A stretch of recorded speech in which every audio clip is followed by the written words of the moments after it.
Je suis ici pour 15 jours. J'ai décidé de changer un petit peu de médium. D'habitude, je travaille à l'huile, sur toile ou sur bois. Et là, je me disais que ce serait un bon moment pour expérimenter l'acrylique, peut-être sur un support plus fragile que le papier. J'ai d'habitude une touche très réaliste, voire hyper réaliste. Là, j'avais envie de quelque chose d'un peu plus lâché. Donc je ne suis pas une peintre sur le motif, je ne vais pas me balader dehors comme Gustave pouvait le faire, mais par contre je travaille à partir de photos que je vais prendre dans le quotidien, de choses qui m'inspirent. Et ici j'ai travaillé à partir d'une banque d'images, à partir de cette phrase que j'avais trouvée au musée, qui est issue de la dernière lettre de Courbet avant sa mort, donc, qui disait soyez sans inquiétude et restez bien tranquillement.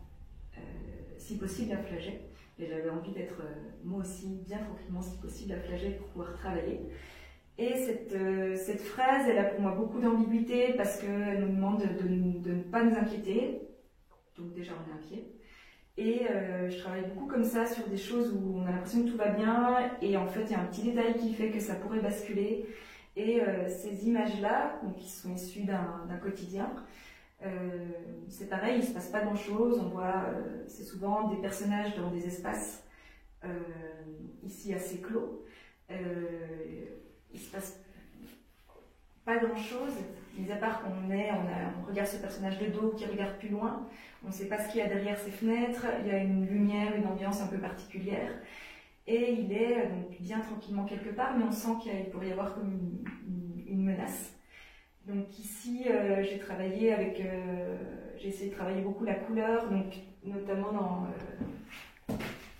c'est pas un travail qui est lisse, donc j'ai travaillé par petites touches où j'ai trouvé ça hyper intéressant. En fait, c'est la première fois aussi que je travaille à l'acrylique avec des glacis, donc cette lumière qui vient de la fenêtre très rouge, très jaune, qui va venir emporter, manger presque le personnage.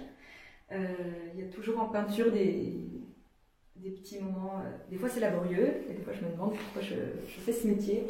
Et il y a toujours des petits moments de grâce où on comprend quelque chose, on comprend la lumière, la couleur, la forme, le modelé. Et par exemple, moi, ma petite victoire de ce matin, c'est d'avoir compris que pour illuminer ce visage, pour qu'il soit plus réel, il fallait mettre un petit peu de vert ici, cette petite touche jaune là, et juste ces petits fragments comme ça qu'on rajoute en une demi-seconde. Ça peut être raté, mais ça peut tout d'un coup voilà, révéler la peinture et voilà, c'est ces petits moments magiques, personnels qui font du bien.